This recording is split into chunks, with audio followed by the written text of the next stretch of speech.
Hi hello नमस्कार सर्वांना. स्वागत आहे आपल्या एका नवीन यूट्यूब ब्लॉगमध्ये, तसंच आपल्या चॅनलमध्ये ज्याचं नाव आहे दिव्या मांढरे ब्लॉग.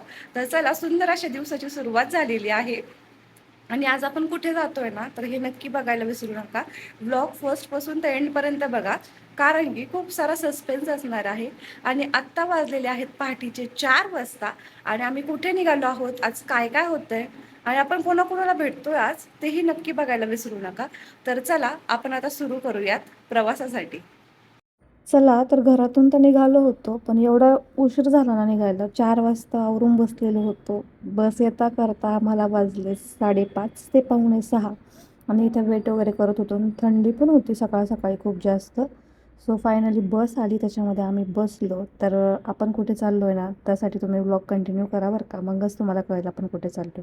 सुंदर असा मॉर्निंगचा व्ह्यू होता, बघू शकतात, खूप छान असं. आणि घाटात गेल्यावर खूप जास्त भीती वाटत होती, कारण की त्याचे जे काही टर्न्स वगैरे होते ना, ते खूप डेंजर होते. आणि ट्रॅव्हल्स म्हटलं की थोडंसं मोठी ट्रॅव्हल्स असल्यामुळे थोडीशी भीती वाटायची. आणि फायनली आम्ही त्या लोकेशनला पोहोचलो. म्हणजेच आम्ही गेलो होतो मढीला, आणि मढीला 1 दिवसाचं नवनाथ पारायण होतं. आणि आजच्या ब्लॉगमध्ये ना आपले फॅमिली मेंबर पण तुम्हाला बघायला भेटणारच बरं का. असंच काहीतरी आपण सगळ्यांना आपल्या ब्लॉगमध्ये दाखवायचा प्रयत्न करणार आहोत. पण जे कोणी आपल्यासोबत कम्फर्टेबल आहेत ना, त्यांनाच. आज माझे मावशी वगैरे पण आलेले आहेत, सो त्यांच्यासोबत तुम्हाला भेट करून देणार आहे मी. तर मस्त असं इथे नवनाथाचं पारायणाला सुरुवात झालेली आहे. 1 दिवस नवनाथ पारायण होतं. असं म्हटलं की आपण पण बसूयात. आणि बसूच तर असं होतं की आपण बसतोय की नाही, म्हणून थोडंसं डाऊट होता. कारण की काही अडचणी असतात, पण देवाच्या जर मनात असेल ना, तर सगळ्या गोष्टी हे होतात आपल्या. आणि प्रत्येकजण असं पारायणाला बसलेलं होतं आणि खूप प्रसन्न आणि खूप छान असं वाटत होतं, कारण की प्रत्येकजण वाचत होतं. आणि इथे जर बघायला गेलं तर ज्यांना कोणाला वाचता येत नाही ना, त्यांनी तर त्या ओळीला जर हात फिरवला तरी पण चालतं, त्यांचंही पारायण होतं.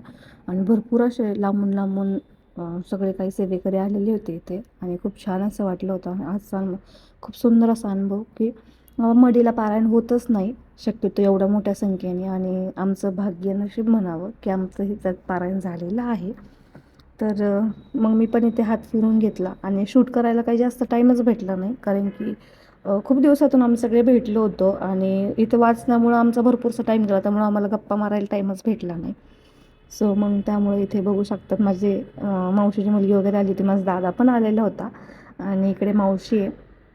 आणि ज्यावेळेस या प्राणायामाला बसतो आपण, त्यावेळेस आपले केस मोकळे सोडायला लागतात, गाठ चालत नाही. मग त्यानंतर मस्त असं आरती सुरू झाली दुपारची.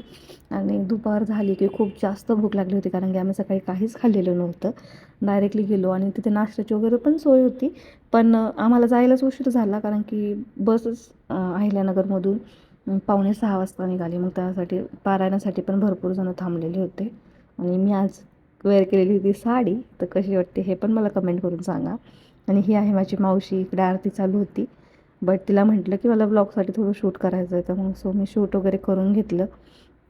आणि इतकं तुफान गरम होत होतं तिथे तर बास. आणि हे आहे ते कशाचा देखा होता माहीत नाही, बट हा मंदिर आहे. पण कोणतं मंदिर आहे हे मला अजून काही सांगता येणार नाही की कुठलं काय, हे काही मी ऐकलेलं नव्हतं. आणि खूप छान असा देखावा होता तिथे. आणि एवढं तुफान गर्दी होती, प्रत्येकजण देवाच्या टायमिंगला नव्हतं काही गेलं, कारण प्रत्येकजण दर्शन घेण्यासाठी इथे ट्राय करत होतं. आणि मस्त आम्हाला भेटलं होतं मसाले भात, छोले भाजी आणि लापशीचा प्रसाद होता. आणि खूप छान, खूप टेस्टी असा होता तो. त्यानंतर ते रेडिओ दिसत होतं, लाईव्ह चालू होतं ऑलरेडी त्यांचं. पारायण जे होतात त्यांचे लाईव्ह चालू असतात पारायण पण. सो मग तिथे लाईव्ह वगैरे चालू होतं. आणि त्यानंतर मग त्या दादांची पण एंट्री होणार होती. सो आपल्या गुरूंना भेटण्याचं भाग्य म्हणावं आपण, की नाही का, एवढ्या चांगल्या सानिध्यात आपण येणं, ह्या मार्गात येणं, म्हणजे आदल्या जन्मी काहीतरी पुण्य केलेलं असेल त्यावेळेस ह्या मार्गात येतो आपण. आणि एक छोटंसं बाळ पण होतं, जर खरं सांगायला तर मला आनंद होतो की ते बाळ ना कमीत कमी फक्त 1.5 वर्षाचंच होतं. पण 1.5 वर्षाचं बाळ, त्याची मम्मी पूर्ण दिवस पारायण करूच तर पूर्ण एकदम शांत होतं ते बाळ. म्हणजे बघा ना की देवानेच काहीतरी त्यांना बुद्धी दिलेली असेल त्या छोट्या बाळाला. तर ते पूर्ण बाळ आहे ना, जाऊस तर पण रडलं ना, ते अहिल्यानगरचंच होतं.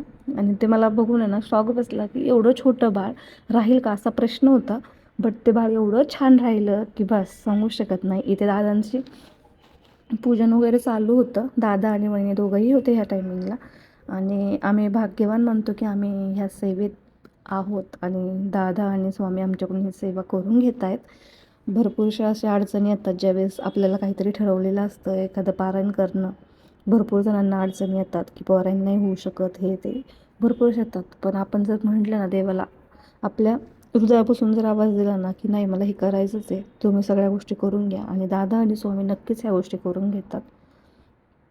तर छान अशी त्यांची एंट्री वगैरे झालेली आहे, ते मस्त बघू शकतात तुम्ही. आणि थोडंसं मध्ये स्टॉप केलं होतं कारण की म्हणजे अडथळे तर प्रत्येक गोष्टीला येतातच, असं काही नाही आहे की येत नाहीत वगैरे असं काही अडथळे. प्रत्येक गोष्टीला अडथळे येतात. त्यानंतर मग थोडंसं नंतर एवढे पाय जाम झाले की तुफान बस. कारण की एवढ्या वेळ आपण एका ठिकाणी बसणं म्हणजे जोक नाही आहे. जे पारायण सकाळी 8 वाजता सुरू झालं होतं ते संध्याकाळी 6:30 वाजता संपलं होतं.